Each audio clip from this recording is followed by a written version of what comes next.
دوستو، ان 7 کاموں سے آپ کے گھر میں خوشحالی آ سکتی ہے۔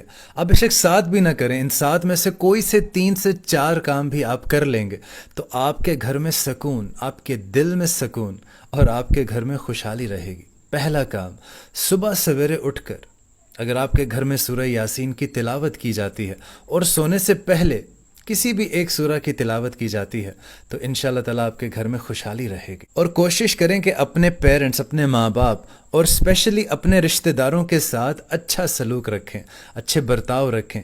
انشاءاللہ تعالیٰ اس سے بھی آپ کے گھر میں خوشحالی آئے گی۔ اور دوستو، ہر انسان خطا کار ہے، ہر انسان سے خطا ہوتی ہے، اپنے گناہوں پر ہمیشہ معافی مانگا کریں اور کوشش کریں کہ روزانہ قرآن پاک کی تلاوت کی جائے اور 5 وقت نماز ادا کی جائے، اور اللہ تعالیٰ نے جس حال میں بھی آپ کو رکھا ہوا ہے ہر حال میں اللہ تعالیٰ کا شکر ادا کریں۔